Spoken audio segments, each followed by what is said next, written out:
Yes, what's happening, people? Welcome back to another episode of FCM. You already know what time it is. Before I go any further, I have to address something that's going out, that's circulating. All of this talk about division in the camp. There is no division. We're a united front. There is no infighting. To my right, the podcasting Pepe. When it's been that Daniel Dubois in the studio, we've got the one and only Fuad Kadani. We here, baby. To my left, of course, Culture Cams. And you already know what time it is. Sunday night FCM after a Blockbuster game, a Blockbuster weekend. Loads of teams scoring 3 goals and more. But listen, before we go any further, like, share, subscribe. Algorithm. If you joined us for the watch along, thank you for joining us. If you've come over from that, big you up. If you're just joining us now, where have you been? Welcome. Let's have a time of it, man. Before we go any further, as is custom around here, if your team went out this week, collected 3 points, did what you needed to do, hold tight the 3-point collectors.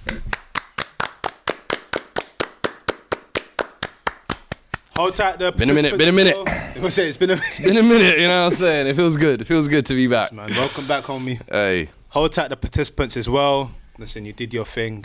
It is what it is. And hold tight the teams restoring the feeling of big games.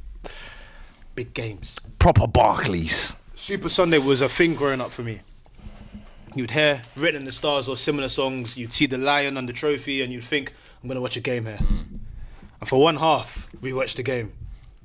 The second half, we'll get into that. The last minute or so, great. But of course, if you have no idea what I'm talking about the 2-2 draw between Manchester City and of course Arsenal at the Etihad. The battle of red and blue. Both teams managed to take away a little something. But let's get into it, man. If you weren't watching a watch along, you've probably missed out a lot of the stuff we have discussed. But because now the game's over, we've had some refreshments, we've had time to decompress, we've sorted our internal little testosterone. We can talk about the little intricacies of the game. Where should we start, gentlemen? Should we start with credit to Arsenal for that second half performance? Let's get into it. I mean, for the second half. Oh, for the first half, You start.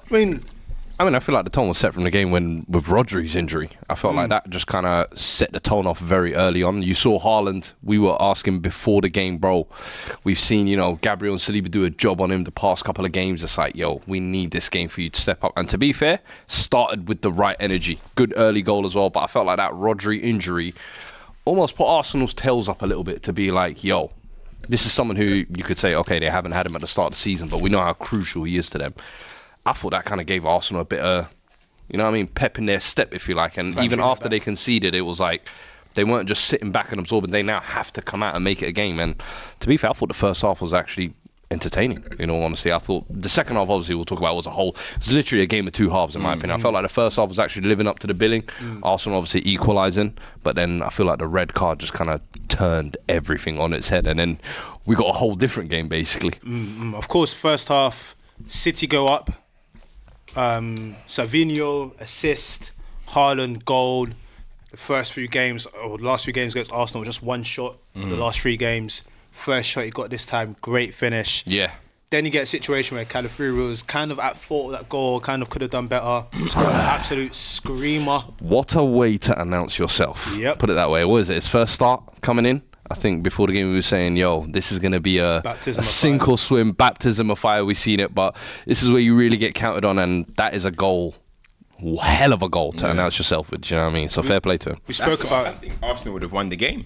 I think Arsenal would have won it because you got to remember, before even the Gabriel header, Arsenal were better for the last 10 minutes of that moment. And I think going in at 2-1 with 11 men, Arsenal would have went on to win that game, man. I think so. They're solid defensively. They started the game a bit shaky, but they're solid defensively. I think they would have locked in, and you could see they locked in with 10 men how hard it was. If they were locking in with 11 men, I know the game wouldn't have been exactly the same, but I think Arsenal were going to go on to win that game from 2-1, and then no, I actually said it would be a draw. I thought City would get a draw, but looking at how hard it was to break Arsenal down, it makes me think that Arsenal would have actually went on to win that game. So Arsenal even though they should be happy that they walked away 4 points from Spurs and City away.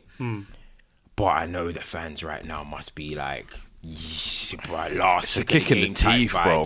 It's dead. Do you know what I'm seeing though? Like, obviously, it's not been too long after the game. I went to do a little flick through socials and everything. I was looking, and there seems to be like interesting narratives building already. You have a lot of Arsenal fans saying, "Big City, big City, celebrating draws." That feels like a flip of where the two fan bases usually are, and maybe they're not kicking their teeth. It's not win. They're kind of like, raw. Now you know how it feels. Now we're in control a little bit. Yeah. And I think you have to give context to where Arsenal were in this game. Depleted squad in terms of injuries. You don't have your captain. You get a red card, and you have to take off your best player in the second half for a tactical change. To walk away from the Etihad with a 2-2 draw, given all of them circumstances, is something that makes you realise. We've been saying for so long now, this Arsenal team are evolving, they're adapting, they're getting better, their mentality's growing. If no one was in doubt about that, you saw that today. Maybe City could have made it a bit more difficult with the substitutions, making those a bit earlier. But Arsenal were enjoying defending. You look at the goal that they score for the first goal. All of the allegations have been like, system, we don't take long shots. Calafuru looked up, whacked it into the goal. You look at the corner, just before Gabriel gets his head in it and we say he has to score. The same thing happens again. And that determination that he got with the goal where he just ran through everyone and just headed it is what Arsenal are now. They're willing to run through, die hard and do everything they need to do to get over the line. And I like the fact that when we came off air saying that felt like a proper Premier League game. It didn't feel like none of this huggy stuff. You've got Haaland telling players that have just made their Premier League debut, who the fuck are you and whatnot. Yeah. I like the fact that these two teams are saying, we are not friends. We will kill you to win the title. And that's what football should be. There's no time for all of this hugging on, good game. We saw with City Pool. Who wants it more? Yeah. And that's what it's going to come down to. So, I mean, entertaining first half. The second half, we can go into the intricacies of What did you lot make of the red card? So the Premier League have come out and said that the red card was due to him kicking the ball away. And this is where I have an issue with the way the Premier League's at the moment, because if you gave a red card for the run into the back, the second yellow, I can take that. I saw Gabriel get a red card at the Emirates against Arsenal for doing the same thing. They were 1-0 up. The issue is, when Doku does the same thing in the first half, and you're talking about letter to the law and nothing happens to him, you then give a second yellow for a minor offence, in my opinion. Is it similar scenario like Brighton where who was it that kicked the ball away and didn't get booked in the first half? I don't think it was João Pedro, but I think it might have been João Pedro. Someone kicked the ball away, didn't get booked, and then second half, Declan Rice, they used the letter of the law. Where Doku kind of kicked it, and there was already an Arsenal player there. Yeah. So it's kind of just like a... go get it. The law is not interfered. But was it? Did somebody try and grab the ball and Doku kicked it away from them? I think who he fouled was just trying to pick up the ball and he just kind of kicked it away. No, the casually. ball had stopped. The person is standing there ready to do so, and you've kicked it. Even though it's a tame kick, you've kicked it. Same as Declan Rice. But the thing is, even so, forget about the inconsistencies and stuff, which is, okay, obviously that's something that Arsenal fans should be... Is that not on Trossard? This is what I'm about to say. No, I mean, Trossard, if Trossard was in Declan Rice's position, where when Declan Rice did it, it's the first time, not first of its ever... In a way, it kind of is. I mean, Dalot got a weird red card in a way like that as well, but it's kind of, let's say it's the first of its kind, or the first of this season, and it happened to your teammate. Why are you doing it, bro? Why are you even making the referees have to make a decision? You're booked. You're on a yellow. Declan Rice got sent off for the exact same thing. We can talk about the refs, which I agree, there's inconsistencies there. But you got to look at Trossard. It's the biggest game of the season at the moment. That's immature. That's silly. And Declan Rice got a lot of criticism in that game for what seemed like, you didn't need to kick the ball away. And I'm like, with Trossard, same thing, bro. And especially because it's an even game of a bigger magnitude, you're the away team. You've got a backs against the wall job. You just make it harder for the rest of your team. And especially when you got a whole half to play as well.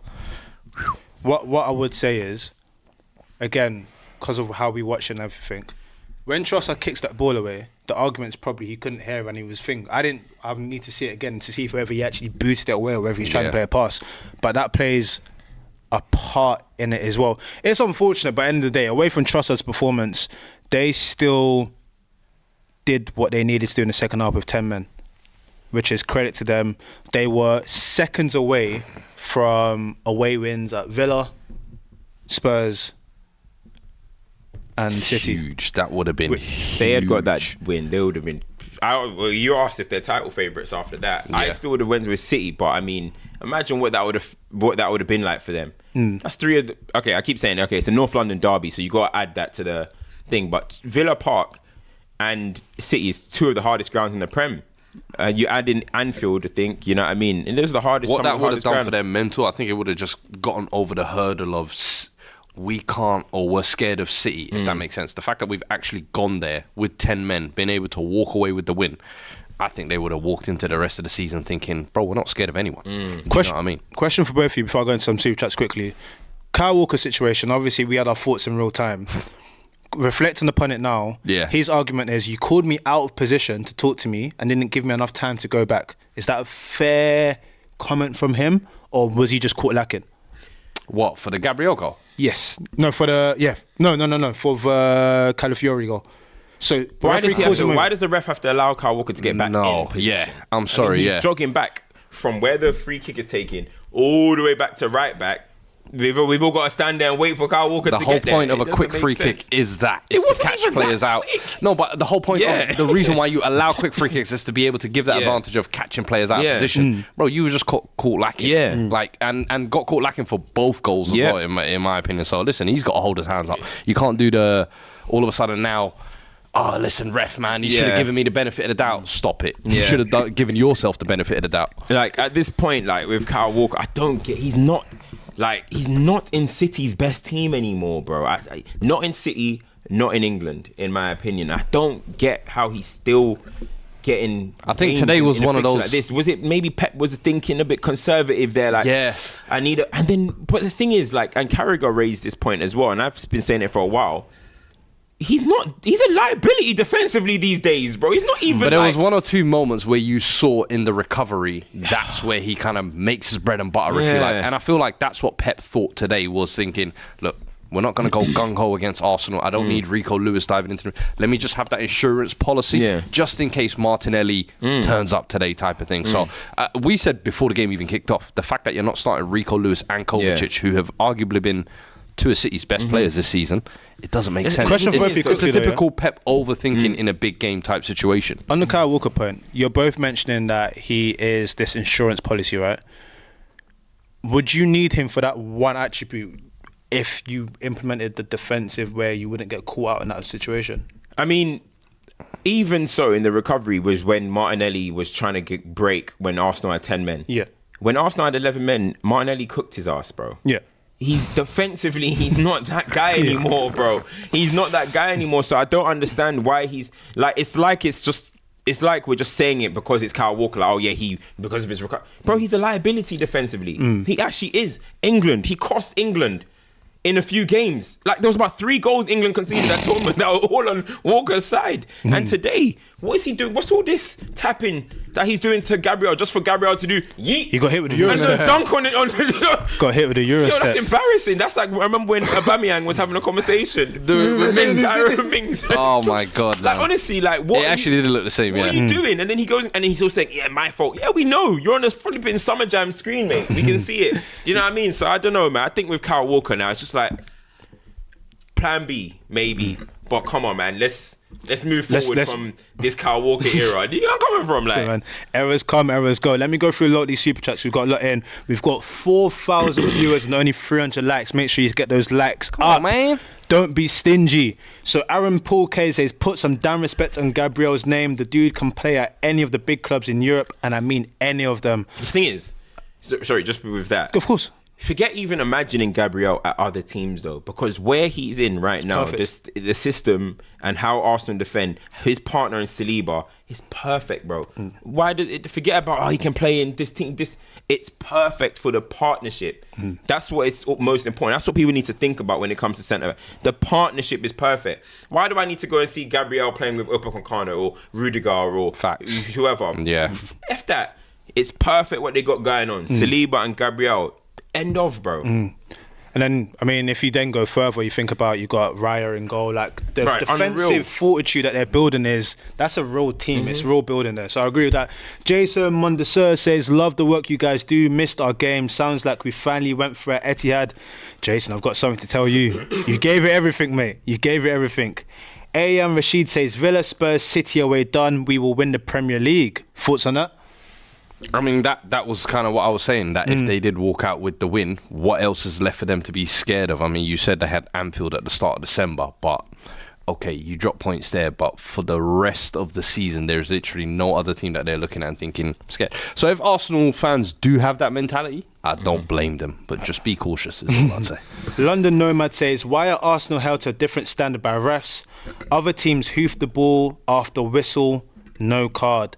Arsenal do it, yellow." You see, in secondary school, you know you have that one youth, that's just a maniac. And it's because you have a reputation of doing that now, the team's going to target you. Yeah. This is what happens. It's unfortunate, but again, it's what happens, man. They just want to make an example of people. I mean, that's my take on it. I don't know if you guys have one. I mean, but what do you guys think about the Michael Oliver thing? No, I mean Havertz 0. The thing I know you posted about yeah. 0 passes. That is insane. Completely. Do you know what that it is is? insane. But the thing, if you look at the game state, Yeah. but 0 passes. I didn't even notice since that. 2003. That's what I was going to say. I think obviously in this type of game, I think Timber was the same as well. They were both backs to the wall. Yeah. It was more about winning your duels, sitting in the right position, holding the right shape. But I just feel like in terms of what we were saying at the start with Saka, Martinelli and Havertz, today the importance of them is going to be in terms of outlet. When the team does get the ball up, can you just hold it up? And there was one moment where he actually did dribble out of it, but he didn't get the foul. Yeah. But I was just thinking, how the hell have you not completed one pass? Like, not even a kickoff? Big man, just do that just to get the percentage up a little bit, do you know what I mean? So, disappointing one, I'll be real with you. Do you know I give him credit? In those sort of games, when as the... You're not needed to link up play or... No, but you're isolated. 100%, yeah. Remember when he had the ball and he tried to dribble? Yeah, there was yeah. no one around him. What was he supposed to just pass it back and then see out going back forwards again? You actually, your whole thing, you're basically running. You're doing doggies. You're basically going back and forth. Look, I don't think you read too much into it. Yeah, but you it's don't funny. start thinking, but it's just a funny. It's thing, a funny stat. When you put it on Twitter, it's like, you know what this is going to do type thing. Man said, Elon, run me my check. With what? With This what? guy. When you put up the Habit 0%. Oh, I know yeah, what I'm doing. yeah. But it's like, for me, it doesn't... I don't judge him off a game like Yeah. that and say, he's got 0%, he must Yeah. be shit. It's like, Yeah. bro, this is a circumstances required him to have that type of game. But And then, in a not way, to get one pass off in 90 minutes? he kind of set the tone for the game a little bit. How do you mean? The first minute, they were kind of like running into Rodri, even if it was like Rodri went down. Just kind of made people realise that, Bro, that okay. was straight from Yeah. That's the definition of let him know Yeah, you're there early, bro. He set the tone for the game. So big up Kai Havertz. No passes is a bit mad, but we move. Wazza271 says, "Shake hands, lad. Just rewinded the watch along, mate." But don't worry, man. We've done more than that. Luffy the Pause. Hey, yo. Let me chill. Pause. You know what I'm saying? That could spark off a whole new thing, bro. What is he talking about, bro? You know what I'm trying to say? That's crazy. Hey, listen. That's We homies, crazy. man. We the homies, man. Oh my god. I'm not involved in it. Luffy the Sun God says, "Reverse the roles and put a 10-man City against a fully fit Arsenal at the Emirates with the same scoreline and Arsenal winning. I'm saying that with chest. Haaland has 0 XG against these defenders, unlike a certain VVD." Scored today. Wait, what? Haaland has 0 XG against these defenders. He scored though. Yeah. He scored though. What's he talking about? It'd be nice though. This guy's sending £20. Hey, You're right. Whatever you said, you're right. You're right. Yeah, You're right. the nail on the head. Send another I see one. what you mean. 0 I XG. see You're right. what you Still, mean. Yeah. I agree. It's a half breed, okay. Johnny Stones, the Arsenal have plastic in their DNA. Bottle again, #Toronto. Love up, big up Toronto. Yeah, big Fuad up. Kadani's army says Spurs and Fuad tried to destroy Nuno's legacy. What? Who? Yeah, obviously he's doing bits at Nottingham Forest now. They're trying to say we ruined his legacy. Bro, Nuno did his own thing, man. Don't put that on us. Bro went all the way around London. We ain't forget when he got smacked by every team. Watford, Palace, Streets won't forget. I don't know if I read this one, but it's A.M. Rashid. Where is it? Bear me. 3 in a week. 3 away in a week. City had 3 home in 8 days. 10 versus 11. Interesting. Noticing. We saying that now the fixtures are against them. Noticing. London Nomad says Trossard should be smart, but can't deny that this is specifically getting targeted at Arsenal. Schmozer on a yellow, hoofed it on a yellow, not sent off. Listen, man, hold it. Shine Low says clear yellow, but his foot was already up. His foot was already up. The rule isn't black and white, but the referee's treating like this. Proud of my team. Talk soon, Shitty. Shitty's a play on City. Didn't clock it. Wasik Al Mamoon says if Trossard has seen Doku not get a yellow card, then I don't know why he should expect any different, unless he should know only some players get penalised. Jay Federer says City celebration of draw versus 10 men Arsenal at home. What did Rodri say about us only wanting draws? Pep out here hitting WWE the style chair moves rattled. I agree. Nah, that was funny. I can't lie to you. Seeing Pep animated anytime is funny, but kicking chairs, bro. I said, yeah. Kicked it with perfect form as well, you know. Today, the head is going, it's bro. fully gone. Dashmate says first Poet Miles left backs at Filthy, now Cam's third right backs at DR. Fullback discussions need to be left behind. Also, yo Cam, Shuffle Wednesday. Video out tonight, boy. Video out tonight. Make sure you guys go to my YouTube channel. Video's out tonight, trust me. Listen, man. Make sure you get those likes up. What else have we not discussed about this game? Haaland got his goal. What does it mean? What does it mean for the rest of the season? I think when I look at it, right, when I'm looking at it now for the rest of the season, it basically just same old.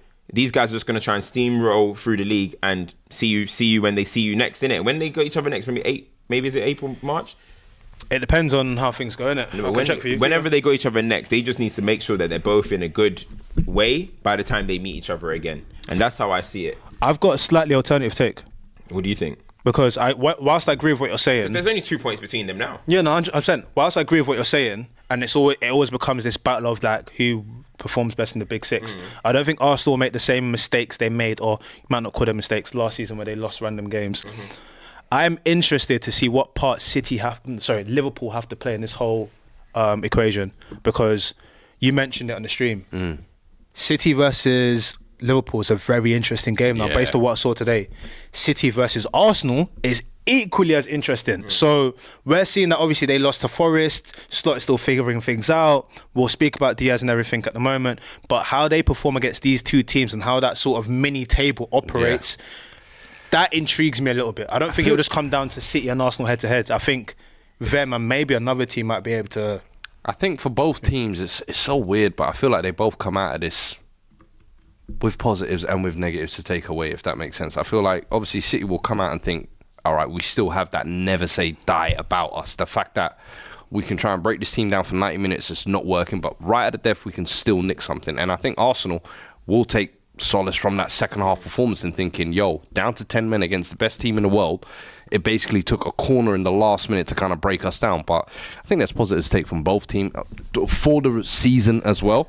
I think it definitely helps Arsenal mentally in terms of what they do next. So you don't think Liverpool in this? I think Liverpool are definitely in this. I'm not ruling Liverpool out at all. Champions. Liverpool are still the unknown factor. They were last year. They were almost like the little horse. They were like, hold on, you were fourth competing for that last year, but now you're in the title race. I think this year is more of a, what is Slot going to do? And we've seen a brilliant start. Obviously, they had a little bump in the road, but they're back on track now. So we'll see how it goes. But I don't think you can rule Liverpool. It's definitely a 3-horse race. What I would also say, interesting super chat. William Payne says, Arsenal mirroring Cam's last-minute capitulation. Please. And he says Arsenal blocking goalkeepers and set pieces every time. Well, listen, if the referees are not penalising them, then it is what it is, you know? It is what it is.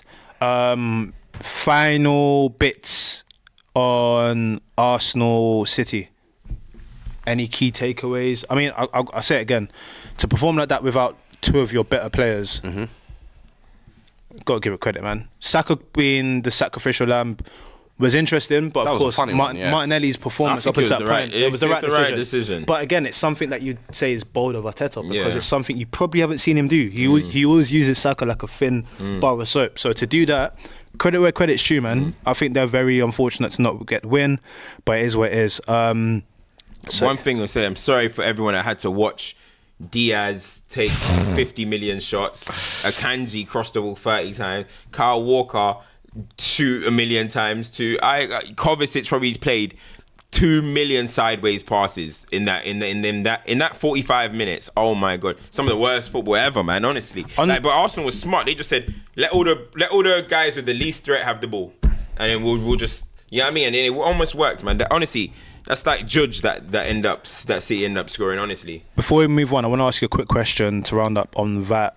specific point. We sat here and we were like, Guardiola's got to make the changes. He's got to make these changes. Is City getting a point out of this on him? Because you saw the difference that Jack Grealish made when he came on. Phil Foden didn't really get going. John Stones was the first substitution. I feel like those. Did he get it wrong today?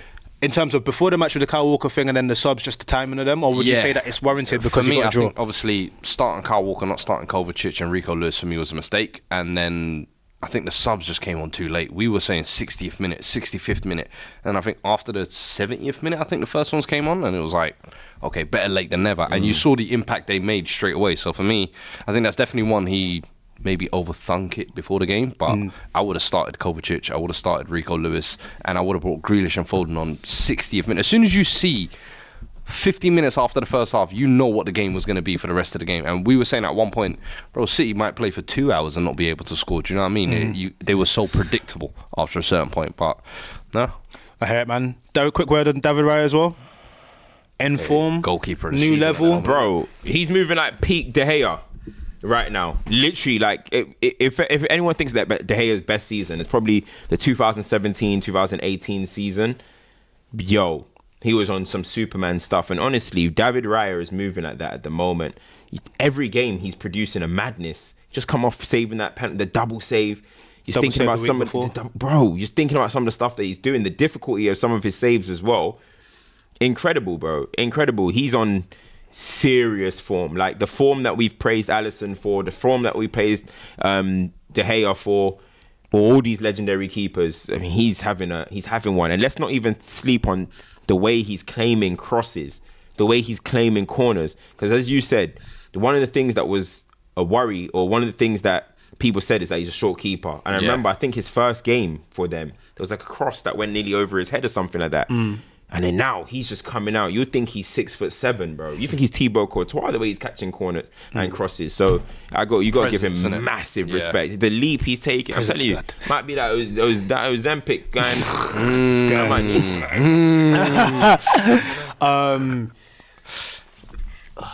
Yukarch Singh says progress. Draw at Etihad being celebrated by City. Summarizes the point I made earlier, right? It feels like there's been a real change in sort of momentum by both fans. I think it's the manner of the draw. That's what it is. It's not just, taking of the point. It's I think a goal last minute in any scenario, I think always kind of gets the juices going. So going, right? Man, I can't be too mad at City. I don't think City will look at it and be like, oh, thank God we took a draw from this game. But it's like, hey, at least we didn't lose. I saw a comment. It wasn't a super chat. Rodri, what is his injury? People are saying ACL, but is it? I've not got any confirmation, but I did see someone say that out for the season. Someone was saying that Rodri's going to have to collect his Ballon d'Or and crutches. Hey. If Rodri's out, Pep without Rodri. Now we gonna see some real coaching. Now we gonna see some real tacticals. Watch. Oh man, I'm looking forward to this now. Let me see what Pep cooks up. Before we segue into Chelsea and just finishing off with City and Arsenal, Cam, you made an interesting point in a watch along about Pep's sons on the game and the Premier League. Isn't it? Yeah, repeat that again, please. But obviously it's common knowledge, but it's mad that you've got. I saw a quote. So somebody in my group chat brought a quote of Arne Slot saying that he studied everything of Pep. I think you said that Ange said that he studied Pep. Arteta, Pep assistant. Ten Hag, a coach with Pep. Maresca, I think he was an assistant or coach in the camp as well. I mean, you got like nearly every team in the top 6 are literally the sons of Pep Guardiola. Yeah, incredible. That's crazy, bro. That's crazy. Stranglehold in the league is mad. It's like, what the hell? And the only people to beat Pep to a title, Conte, Klopp, Jose. The antithesis. Completely different managers, bro. Hey, his sons will never beat him, bro. I'll leave it as that, bro. Listen, let's get into Maresca and Chelsea. Good result against West Ham. He becomes the first Chelsea manager since 2016, I think it was, to win 3 away games on the bounce for their first games. Talk to us. Are Chelsea warming up? Can you not be? Are you? Guys enter. Can they enter the fray? What, of the title? No. little No. We know where that originated from. Hey. No, I think title talk is still a way off, but in terms of that performance, you saw patterns of play, style of play. You saw players that have had a lot of stick performing well. Like Caicedo, in terms of the last few months, I would say, has kind of turned it over a new leaf. I can't remember what stat it was, but it was almost, I'm not comparing him to Kante, but you know that feeling of, it's fine, he's going to put the fire out. It was good to see that. I spoke about Levi Colwill last week, about being a potential A-level centre-back. Just his assurance, his defensive ability. He's not going to win every challenge and everything, but he's putting himself in the right positions, stewarding the centre-back next to him. What I have to discuss, though, is that man. Nicholas Jackson. Jackson. Listen, man. Credit where credit's due, man. First finish outside of the boot. Yeah. I said, okay, you're moving warm. I like it. Intricate play, 2 goals and assist. Yeah. If you look at, in terms of his performances, non-penalty goals, he's up there with the best. Yeah. People can bash him for being wasteful, but if you're still putting the ball in the back of the net. This season, maybe not so much. I feel like last season, obviously, we were saying debut season. There's probably going to be an adaptation period. Chelsea going through the turmoil that they're going through. Yeah. But he still kind of just kept it ticking along. And I think people would say, yo, look, he's a good footballer. Yeah. But is he going to be the guy to get you the goals in that number 9 position? Especially a position that you guys have been crying for years for someone to fill that. But this season, you have to admit, it's been much better. And it's not just the goals, it's the fact that the improvements in his overall game as well. I think his hold-up for me is absolutely brilliant. But one thing I've liked is how Maresca has defined the squad, both at the start of the season, saying, look, all of this 40-man squad you lot are talking about, I only see 20 of these. And even on this week, he came out and people were asking him, oh, you've got 4 left wingers and 5 right wingers. And he said, nope, I've got 2 here, I've got 2 there, I've got 2 there, and I've got 2 there. And it's just very clear. Even when the subs were being made, it was like a like for like, you knew Nkunku for Jackson. And it's like, I actually think that's going to be what pushes you through the whole season throughout this teething period. So you've got such a strength and depth in attack, bro. Because you make the subs, you can still score goals, still create a lot of chances, you know what I mean? So what I liked is that in midweek, people may have not liked it, but because obviously Nkunku is someone that fans really want to do well. But he came out and said Nkunku's like, you know, he can play anywhere and whatnot. Nico Jackson is a 9. And I think sometimes hearing that from your manager puts confidence that, no, like, I trust you, like, you're going to be the 9. There's no Victor Osimhen and whatnot. Go and deliver. And one thing I've always mentioned about Jackson is, you got to remember, before he came to Chelsea, he was linked with Bournemouth and failed the medical. He was coming from a place where he hadn't played much football, so he's learning on the job. So to be putting out these performances, I can't be mad at it, man. I can't be mad at it. Like, when you see what he does away from the finishing at times, when you see what he does on the pitch, that's the type of footballer you want in your squad. Causes disruption, makes other people's jobs easier in terms of what. Put it this way, Cole Palmer doesn't get the joy that he gets if you don't have someone like a Nico Jackson occupying spaces and doing stuff. He's a good footballer. The only thing is, can you continue to mature and better your finishing? And boy, listen, Jackson's a good player. Anyone that can't see that Jackson's a good player, you just need to. It's like you're not watching the game, bro.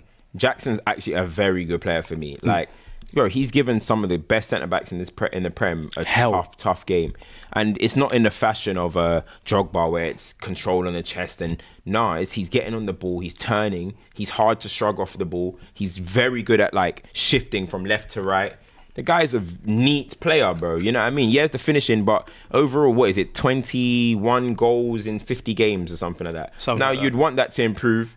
At least maybe you want to get to like 1 and 2 or something like that. But as an actual overall player, he's very, very good. And Chelsea are going to be a better team with Jackson in it. Like, and Nkunku, I'm sorry, but he needs to be your starting 9, Jackson. You know what I mean? Look at the way Sancho wants to play the game. Look at the way... who's your Cole Palmer, Noni? The way these guys want to play, you need a Jackson because they know you pass it to him, he can receive it, he can pass it back. Same thing that we got going on at the moment with Xerxes. Like, you pass him, you know you're going to get it back. you know you're going to get it where you want it. And that's what Jackson does. I don't understand. I think it's everyone always wants to look for someone to troll. You know what I mean? Everyone was looking for, each club have to have that person that gets super trolled. And I think I think fans want it to be Jackson for Chelsea. But it's like, nah, maybe find another one, because he's actually a good player, bro. Do you know what I mean? What I'd say is on your Nkunku point, not to compare in any way, but you see how Villa have got a situation where Watkins is the number 9. John Duran comes on, scoring goals, saying that, bro, I'm still here.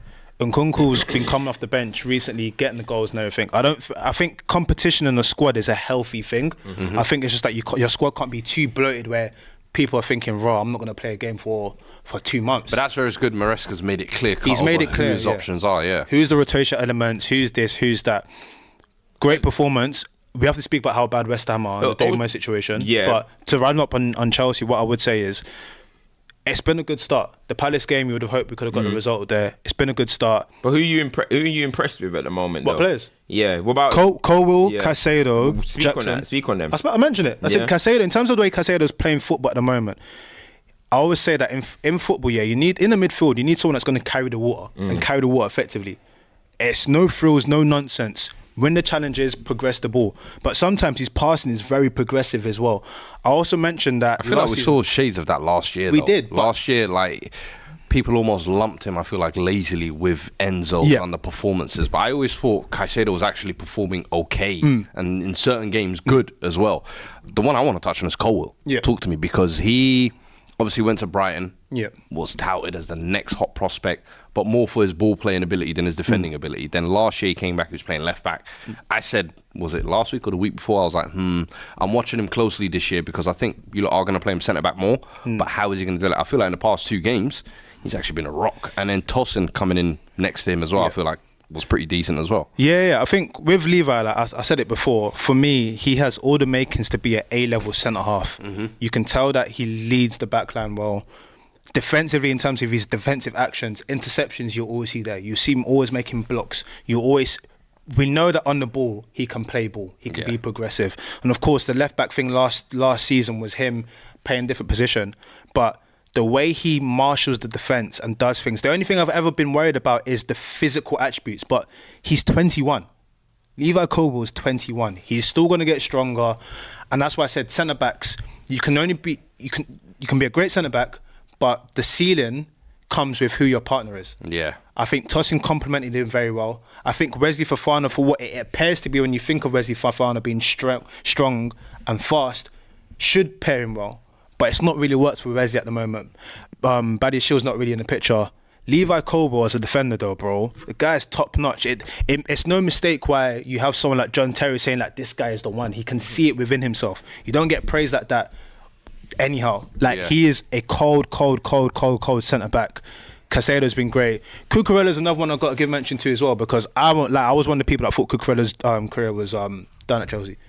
I thought like it wasn't going to get any better. I know he's 25 and whatnot. I thought it was all done, but in terms of him defensively, much better, much astute. I think on the pitch, we're building relationships. The key thing now is how Enzo keeps the confidence going, and just small things like the youthful exuberance coming out. Like a lot of fans were getting on to Noni for not squaring it and could have been 4-1 and going for goal.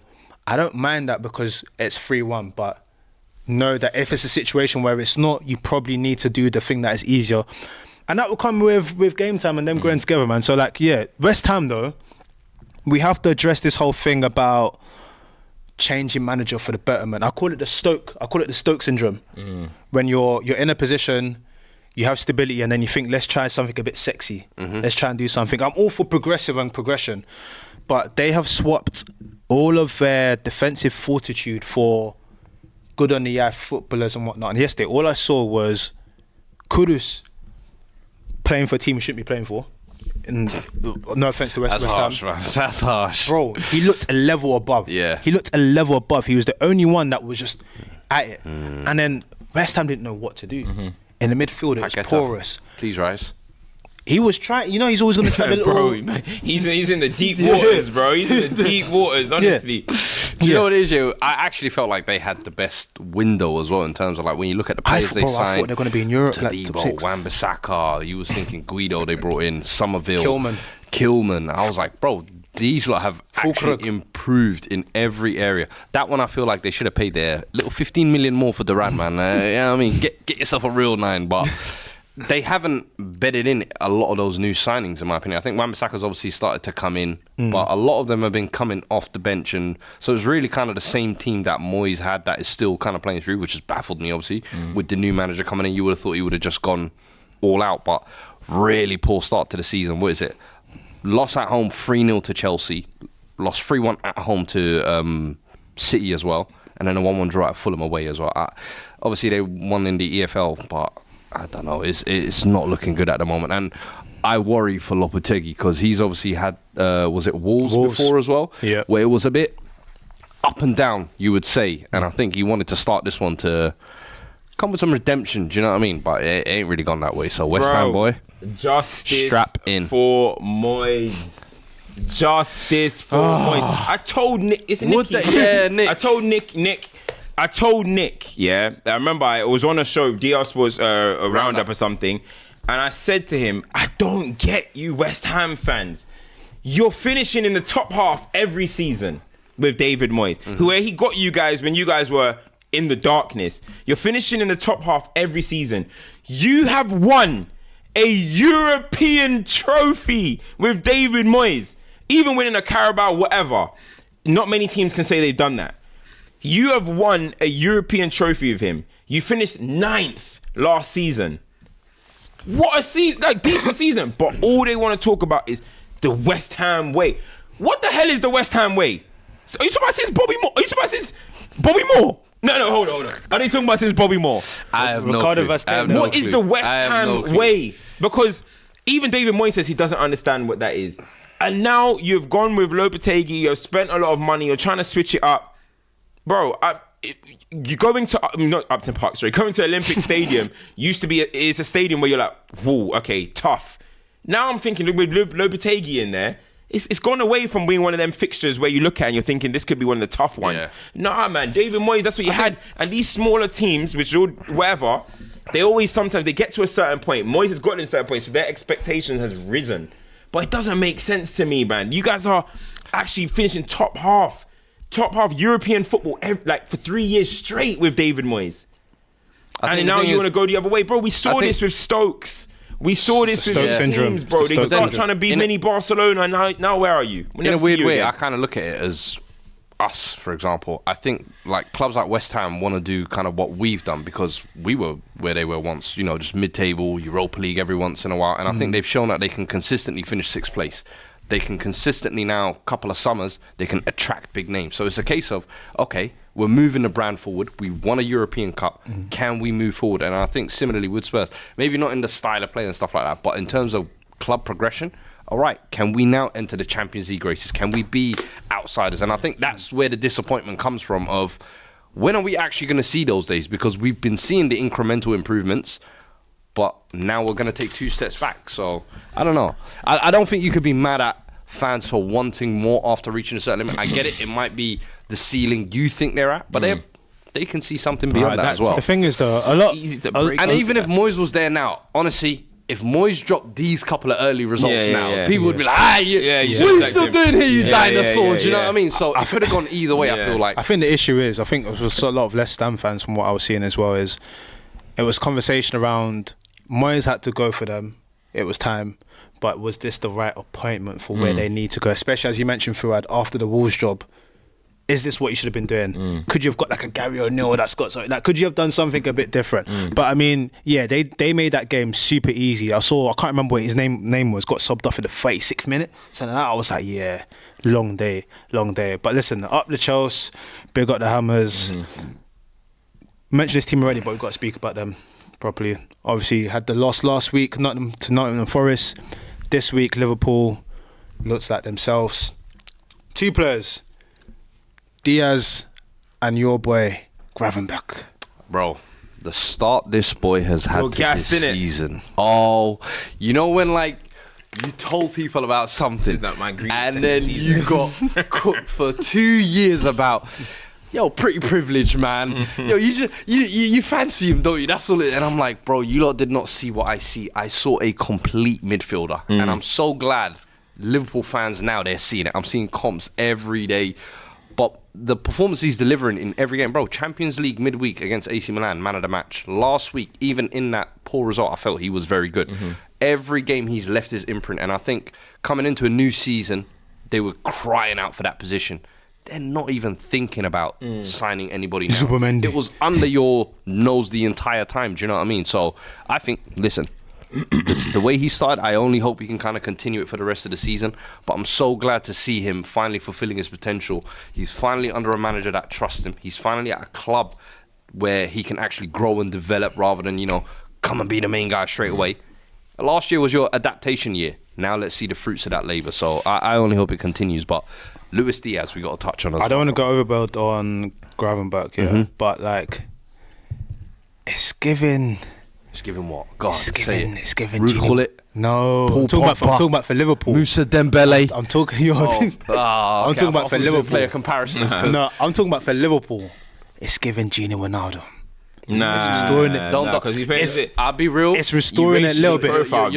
You're doing him a disservice there because. But do you understand? He's important. Wishes he could dribble the way this guy. Hold on. Hey, the way Gravenberch was a good dribbler. No. Gini was a good dribbler. It's like you said. With my dribbling style compared to like others' dribbling style, there's dribbling. And then there's gliding. Gravenberch glides. He don't dribble.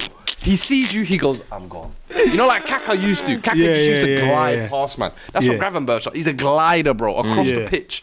So for me, the biggest thing I think with Gravenberch was I would question if he had the engine and that kind of grit and desire, which was what I felt like he wasn't working out last season. Last season, he kept getting thrown in games and he just couldn't adapt to the pace. This season, it's almost like he's realised, now I need to have that bit of nastiness about me. And the way he's crashing into some of the tackles as well, it's not just on the ball, it's off the ball as well.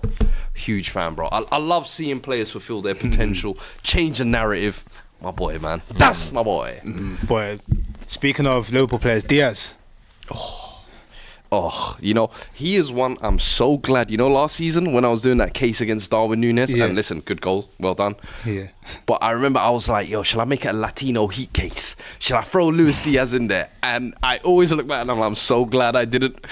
Because what he's doing this year, this is, I think, the Luis Diaz the Liverpool fans have been waiting for since they signed him. I think the first 6 months, similar to Kulusevski, to be fair, I think he gave us like a glimpse of a player where you're like, right, who is this Tasmanian devil on the wing? He can do anything, but then that end product, you're like, it's lacking a little bit. Past 2 years, we haven't seen the best of him consistent-wise, but this season, the way he started, especially with the questions that he had last year, Gakpo having a summer that he had at the tournament as well, you're coming into this season with a lot of pressure. Bro, he's been the main man for them. He has, man, and they've needed it. I think you're in a situation where, obviously, Salah, Key, Jota might get injured. They brought in Chiesa and it was like, well, bro, if you're not up to the plate, we've got someone. And he said, I'm up for the battle. And that's what you want again. He made his debut as well, wasn't it? Yeah, competition in football is not a bad thing, especially when players say, let me rise up to the occasion, do what I need to do. There's another player there was something circulating. There was a conversational piece this weekend. It was Liverpool fans propping up Konate in slight of Arsenal. It was this narrative of like Konate can defend and do it by himself. He doesn't need like two bouncers in front of him. And I found it interesting because it's like, why can't we just praise everyone? Why is it that we have to pull one down to push another one up? Konate's defensive performances this season have been great. He's been solid. I think this is probably the Konate that everyone expects, but it's either one or two lapses or injuries. I think the problem now is, can you stay fit? That's been the biggest question for Konate. Liverpool's title hopes or contention or whatever banks on their key players staying fit, because you can't. Klopp's not here to do miracles with kids again. It's got to be the main people staying fit and doing what they need to do. I've said the pool of centre backs that we have in the Premier League this season for me is the best it's been in a long time, and I think Konate is one of the leaders in that category in my opinion. I think fitness has been his biggest problem over the past 2 years. It's never been ability. I think even for France, whenever he's fit, he's kind of thrown in the side. But bro, if he can stay fit for a full season, I think we could see a world-class centre-back. Honestly, he's got everything in his game in my opinion. Winning duels aerially, on the ground, the speed he can cover things at as well. reading of the game, I feel like obviously with Virgil there, he's not really kind of required to do that too tough. But bro, the guy is an absolute monster in my opinion. He can dominate any centre forward on any given day. So I've got a question. As you said, stay fit, brother. That's all we question need. for both of you. And again, don't think about it in context of anything and whatnot. You're building the team, right? Building a team. 2 centre halves. I don't care about who's in front, whatever. You're building a team, 2 centre halves. You have to get them as a partnership, both in like their best physical, however they need to be. Konate, VVD, Saliba, or Gabriel. I'm going Konate, VVD personally. What's the question though? The question is which partnership would he take? All on form. What? I need Everything's like greens. blank sheet, blank team. I need to my team. Yeah. No. That's no, because this is your foundation. Yeah, that that's you your start foundation rock. Your foundation rock, or your I'm going centre half VVD partnership. Konate. I can't lie. VVD, Konate, or Gabriel Saliba. I'm not mad at it if people go the other way. I mean, if you're mad at thinking about a blank sheet, though, just the peak athleticism of Van Dijk and Konate would make you think maybe them. But actually watching the level of partnership of Saliba and Gabriel will make me go them. Interesting. I can understand it from a profile point of view. Them two, if you plug them into any team, it'll feel like they'll just raise your level. You know what I mean? But I've seen the partnership of these two be so good that I've got to go with them. I hear it, man. What about you? I think I go Saliba, Gabriel. You know, just.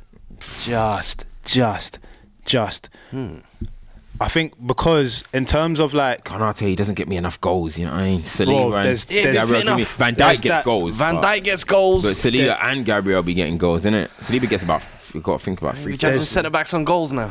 I mean, look after what Gabriel is doing, we might have to. Bro. We might have to. You know what? You know what I mean? What? Hey, Here's what- Virgil's winning trophies. Yeah, Yeah, yeah. that's True. For me, You know what I'm saying? You know what I'm saying? Hey, I'll be listen. honest. For me, it depends on what day you ask me, because I feel like you naturally compare Gabriel to Konate, and then you compare Saliba to VVD. Yeah. That's why all of these conversations are so mad at the moment. With Saliba, you know, calm presence, recovery, all of that type of stuff. VVD is almost like the pinnacle Of that. of what that is. Yeah. With the other side, Gabriel and Konate is like, you know, solid, astute.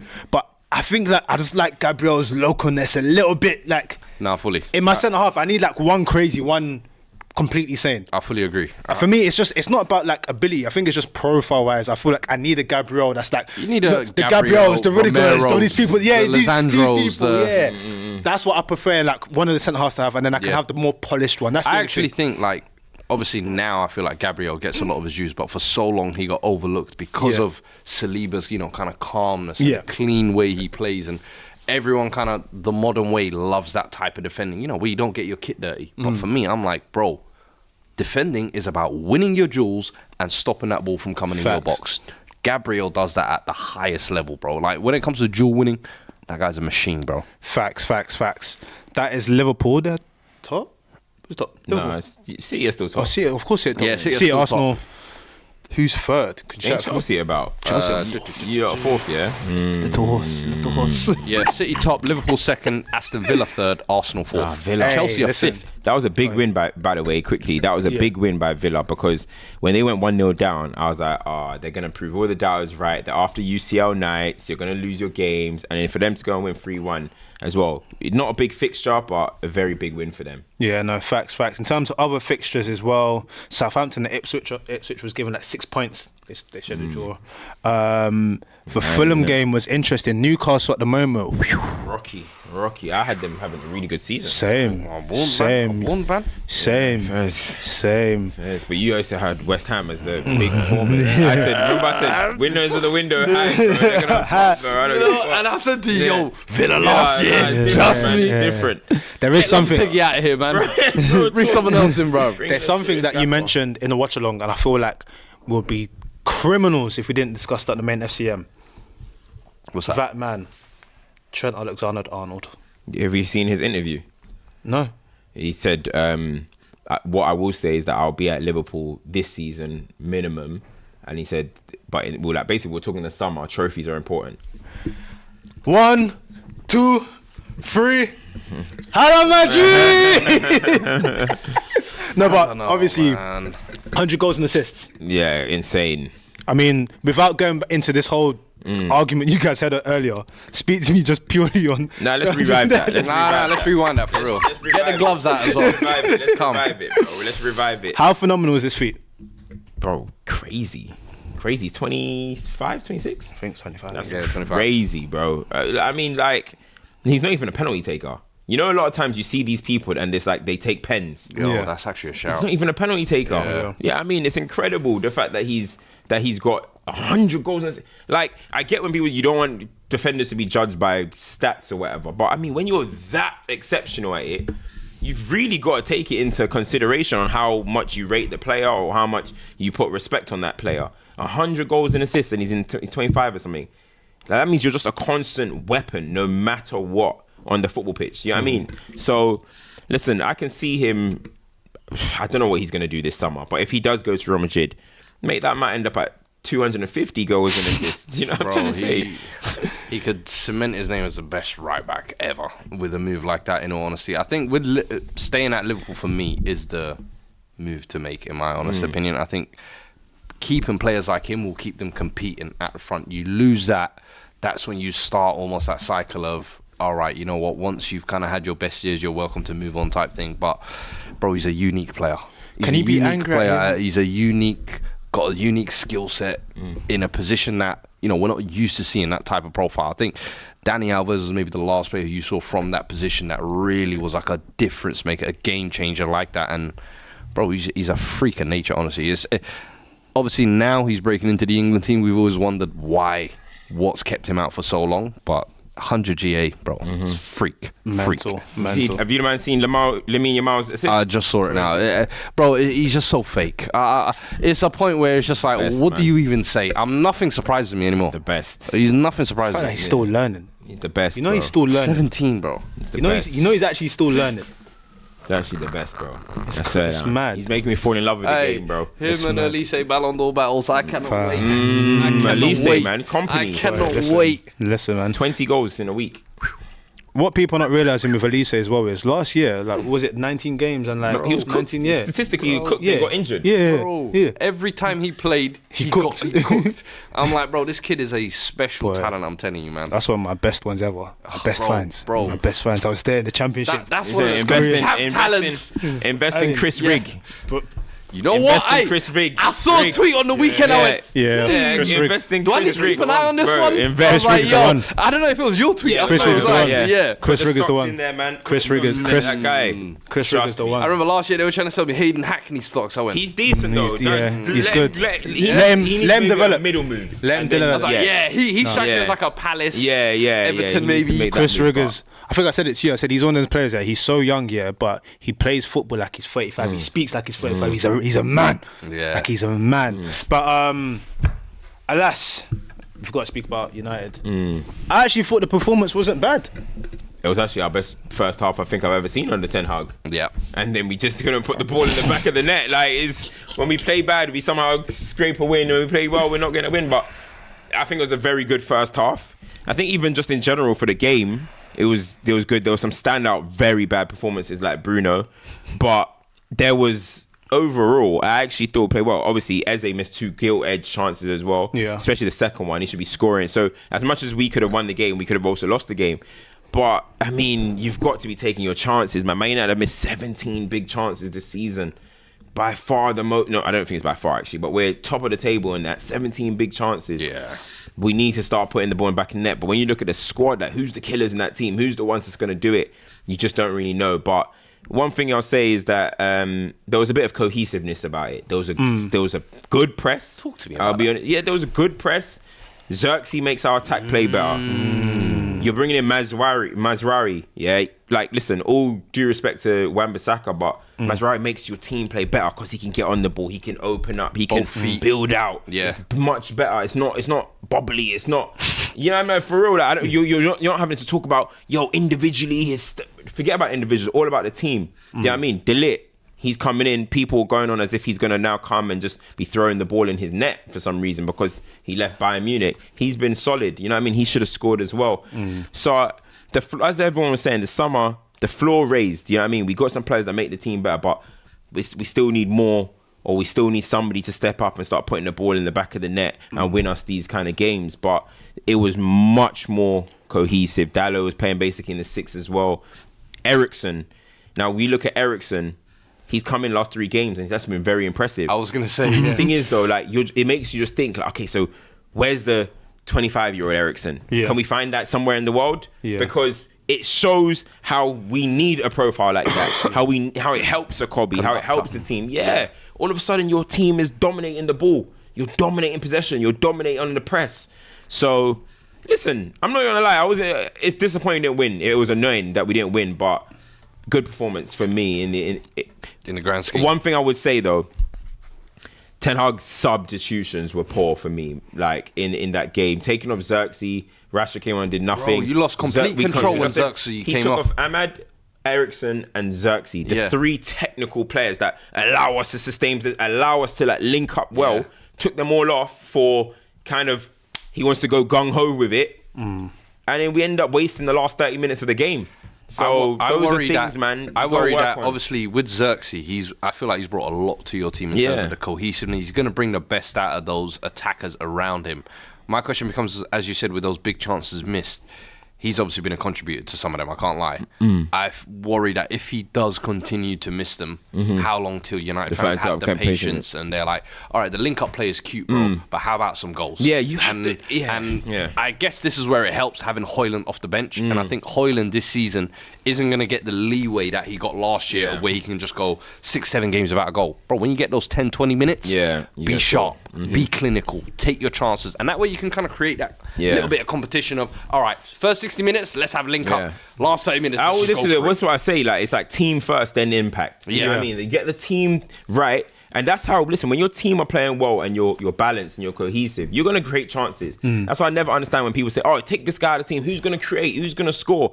It's natural. It's the same thing. I remember when Ronaldo left and everyone's like, who's going to score? And then Rashford scored 30 goals. Do you know what I mean? Like, there's always going to be someone that steps up. There's always going to be the team. If your team are playing better, you're going to end up creating chances and scoring, well, hopefully scoring goals. But I don't get it. Like, when I saw that those substitutions, obviously I think it was too early. I think he just kind of panicked. The 30 minutes to go and we started making them changes. But yeah, listen, it's all about, I do agree with Fuad when he says that I think people might start getting impatient if he doesn't score.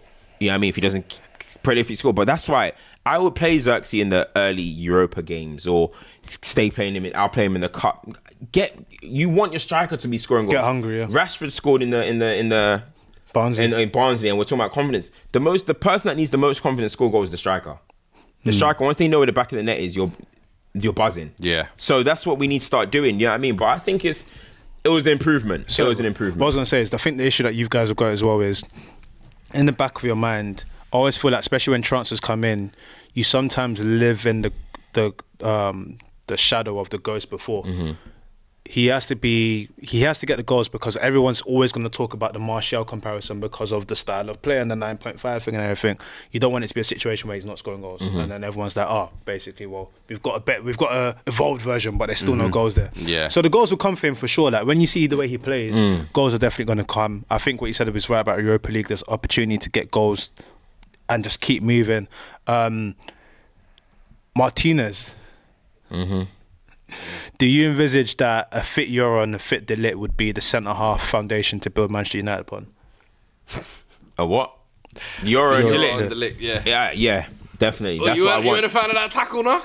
Wow, bro, get that clown stuff out of here, man. No, that's an easy red, just wasting all of our time, bro. Nonsense. Oh my god! Honestly, Euro, obviously I haven't seen all of Euro, but you see with the speed and you see with his athleticism, you would hope that we can play higher up. You know what I mean? We play higher up, you play closer to their goal.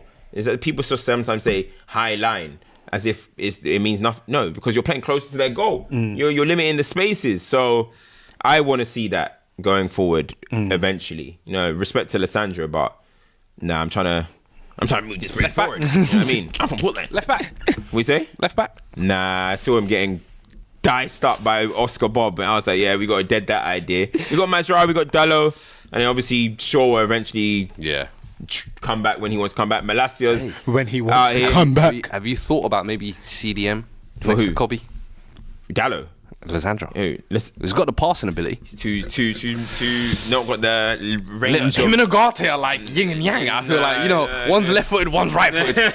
Same. I don't know if he's got the mobility for that, man. I don't think he's got the mobility for that. I hear it. I mean, let's quickly speak on Spurs. Your boy Hold Madders. I saw you giving him some proper Insta story. yeah, we're the mads. Come on, man. Hey, listen. Did he give you a like? Yeah. What? Did he comment back? Yeah. We be Joke, talking. man, bro. That's my boy. It We was be that talking. Madders interview, innit? Hey, you know what? I'm glad you Great quit. cool, man. Great I'm cool, glad man. you Hey, quit. you know what? As that, I'm just gonna leave it there, just to see. Come on, man. Hey, don't joke, Hey, bro. big up my boy Madders, man. When I saw Sue Link put that up stairs, I and was like, that. this Yeah. When I'm saying Spurs, I was like, this Funny clown. guy, bro. Why don't you put Johnson 2 and 2 good? You gotta put Johnson. No. Now, big him up. But to be fair, big up Johnson as well, because Mentality-wise. after the North London derby, Yeah. I think a lot of Spurs fans were frustrated with him, bro. Yeah. And he obviously deactivated his account, I said last week. But midweek, we needed someone to step up. He came in for an injured Odegaard, scored the winning goal. And then again, this weekend, in a moment when we need a goal, steps up again, bro. That's good mentality. Yeah. For all the criticism he gets, you have to give him credit when he does turn up. And then Maddison, I thought, ran the game, bro. Like, the goal at the end for me was the icing on the cake. But if you look at both the goals, won the ball high up, doing what I was saying last week in terms of not dropping 40 yards deep, picking the ball up from the centre-back spot, being effective in the other opposition box. And I just hope we can get more. Remember, Solanke's opened his account as well now. Warming up, baby. We warming up. So I hope that was just the start of things to come. Pep said 10 men, 11 men, or 13 men, they were still going to play the same style here. Talk your shit, Pep. Talk your shit. Oh my children. Listen, man. These my sons. Champs and duds. Let's go into it. I've got I've got champ for Danny Welbeck again. You know, I'm going to give Scored a champ free to Brendan kick. Johnson for that reaction. Yeah, 2 fair goals in 2 games after a mad week the week before as well. Yeah. Great reaction. I'll That's go- what we like to see. Real men. Yeah, I'll go Bayern and company, man. You know what I mean? A lot of You see his doubts interview? about that move. Oh, yeah, I saw his interview as well. Yeah, so I'll give it Bayern and company. 20 goals in a week. I mean, flying at the moment. You know what I'm saying? So I got to give it to them. Comment just coming from Adam. It's not super chat, but Adam says champ for Cams and Lears for an elite SDS final. Ha. Hey, give it for champ real, for nah, I'm the that champ. was A1 content, man. champ You for know what I mean? Obviously, make Don't sure you you like go Lewis check out Hamilton, his you channel. know? Huh? They've done you like Lewis Hamilton, you know? Bro, it's a robbery. Abu Dhabi, they it's robbed you. absolute fast, mate. You know what I mean? man. But we'll talk. People's My champ, YouTube. Once this, be there 9:30. Be there. Be there 9:30. Champ for Haaland, 100 goals, Yeah, I think Trent as well. Yeah. From right Trent. back, 100 GA. 100 Give him GA. his dues. Is there anyone else? I think around the Premier League as well. I'll give Any other one champs? to Reece and Nelson and ESR. You ESR? know, finding home at Fulham. Yeah. Getting a little vibe Yeah. going. Iwobi, you know, helping them find the vibe. Man said it will be helping them find the Yeah, vibe. is that welcome to the good side? You want that Wobie interview? Yeah, you see, I was just about to say, oh my God. Flipping hell. No, don't kill me. What's he on about? Don't kill me. We don't interview our friends around here. About- We don't interview our friends. Man said, what is he on about, mate? Jesus. Said it won't be helping them settle in. You know? don't kill me. bro. Man be saying anything these days. That's man. trying to too think funny. Duds. I feel like Let that's us know a your Bro, duds. I'm curious. I didn't even see the red card, but Eric Garcia, right? I didn't even see it. But how's Eric? Listen, Flick, if he wants to go far, you can't play in Eric Garcia, mate. That's all I know. He got sent off in 10 minutes, and they lost to Monaco. So I don't know. I didn't see the red, so I'm not gonna go too in on it. But I just saw Eric Garcia's name, and I said, yeah, Oh, he might take you. Yeah. He might tank your season, bro. Lord Flacco dropped a dud, and I can't lie, you actually spoke about this in the tweet. Kepa Arrizabalaga.